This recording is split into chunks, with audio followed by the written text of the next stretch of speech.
विना वेंकटेशं ननादो ननाथा सदा वेंकटेशं स्मरामि स्मरामि हरे वेंकटेशं प्रसीद प्रसीद प्रियं वेंकटेश प्रयच्छ प्रयच्छ తిరుపతి మంగళం బీటీఆర్ కాలనీలో అన్నమయ్య కళాక్షేత్ర పీఠం ఉంటుంది. దాని పీఠాధిపతి మేము ప్రధానంగా భక్తికి మార్గం కలియుగంలో నామ సంకీర్తన ప్రతి గ్రామంలో భజనలు జరగాలని తిరువనకొండ పైన హరినామ సంకీర్తన గతంలో ప్రారంభించాం.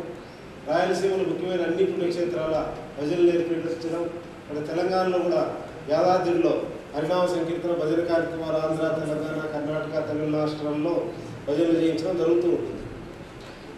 ఈరోజు ఇక్కడ భిన్న మతాల వాళ్ళు అందరూ కలవడం అనేది చాలా గొప్ప విషయం. ప్రధానంగా ఉపనిషత్తులు కానీ, వేదాలు కానీ, భగవద్గీత కానీ అన్నిటి యొక్క మొత్తం సారాంశం నాకు తెలియకపోవచ్చు, కానీ కొంత అధ్యయనం చేసినంత వరకు ఈరోజు సమాజంలో ఉండే అన్ని సమస్యలు కూడా హిందూ ధర్మం అనొచ్చు, సనాతన ధర్మం అనొచ్చు, మనము దీంట్లో పరిష్కారాలు ఉన్నాయని మనం చెప్పవచ్చు. ఈరోజు చాలామంది కులం గురించి మాట్లాడుతున్నారు. కుల సమానతలు ఉన్నాయి, దానికి హిందూ మతమే కారణము, హిందూ మతం పోయినంత వరకు కులం పోదని మాట్లాడే వాళ్ళు కూడా ఉన్నారు. అసలు భగవద్గీత గ్రంథము కుల సమానతలను వ్యతిరేకించినటువంటి గ్రంథం. పెద్దవారు మోహన్ రావు గారు కూడా చెప్పారు శ్లోకం, విద్యా వినయ సంపన్నే బ్రాహ్మణి గవిహస్తని సునీచైవ స్వపాకేచ పండిత సమదర్శన అని. విద్యా వినయ సంపన్నుడైన బ్రాహ్మణుడు ఏనుగును, గోవును, కుక్కను, కుక్కమాంసం తినే చండాలుని సమానంగా చూసేవాడే నిజమైన జ్ఞానాన్ని ఉంది. కుల సమానతలు అనేటివి సమాజంలో ఉన్నాయి, కానీ గ్రంథాలలో లేవు. అదేవిధంగా ఉపనిషత్తులు కూడా ఈశావాస్యం ఇదం సర్వం అని చెప్పాయి. ఈ సృష్టి మొత్తం ఈశ్వరమయమైనటువంటిది చెప్పడం జరిగింది. ఆదిశంకరాచార్యుడు అద్వైతం అంతా కూడా ఈ చరాచర సృష్టి అంతా భగవత్ స్వరూపమే అని చెప్పాడు. కానీ గ్రంథాలకు సమాజంలో ఉండేటువంటి వాతావరణాన్ని బట్టి హిందూ ధర్మము మొత్తం అంతా తప్పనేటువంటిది సమంజసం కాదు. భగవద్గీత గ్రంథం అందులో కూడా గుణాన్ని బట్టి, మనిషి యొక్క మానసికతని బట్టి అనేటువంటిది తెలియజేయడం అనేటువంటిది జరిగింది. భగవద్గీత గ్రంథం విద్వేషానికి పూర్తిగా వ్యతిరేకం. ద్వేషానికి అందరిని ఎదిరించడానికి ఇప్పుడు ఆ శ్లోకం ఉంది, అద్వేష్ట సర్వభూతానం మైత్ర కరుణైవచ నిర్మమో నిరహంకార సమదుఃఖ సుఖక్షమిని.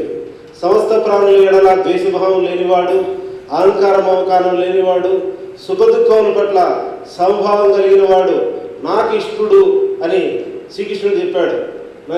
ఇతరులను ద్వేషించేవాడు, హింసించేవాడు నాకు ఇష్టడని భగవద్గీత గ్రంథం అనేటువంటిది చెప్పలేదు. ఇప్పటి వరకు మనం ధర్మం గురించి చెప్పుకున్నాం. భగవద్గీత అంతా కూడా అధర్మం పైన యుద్ధమే.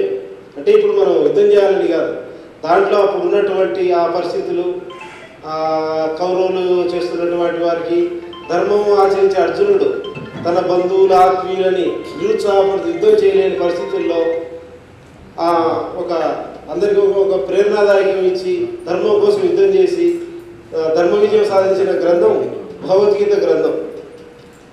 ఈరోజు కూడా ఈనాడు కుల సమానతల మీద కానీ, ద్వేష భావనల మీద కానీ, అన్నిటికీ కూడా ఉపనిషత్తులు కానీ, భగవద్గీత కానీ భారతదేశంలో ఈనాటి సమాజంలో ఉండే పరిస్థితుల్లో కూడా మంచి ఒక సంఘ సంస్కరణ చేసి మార్పు తీసుకొని వచ్చేటువంటి ఈ గ్రంథాలన్నీ కూడా తోడ్పడతాయి.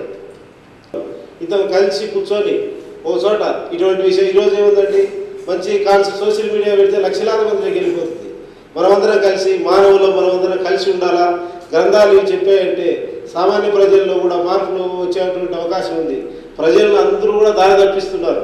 నేనే దేవుణ్ణి, నా దగ్గరికి వస్తే ఇది అవుతుంది, నీకు ఈ సమస్యకి ఇది పరిష్కారం, లేకుంటే మత ఛాందస్వాద భావజాలని అన్ని మతాలను ఎక్కిస్తున్నారు. ఒక మతమేం కాదు, సంస్థలు, స్వార్థపూరితులు. మనం అందరం కలిసి ఒక ఉమ్మడిగా సత్యాసత్యాలు తెలియజేసే ఒక సత్య ప్రాతిపదికనటువంటి ఒక సంస్థగా మనం ముందుకు తీసుకుని వెళ్తే దేశంలో, సమాజంలో పెద్ద మార్పు తీసుకొని రావచ్చని తెలియజేస్తూ నా ప్రసంగాన్ని ముగిస్తున్నాను.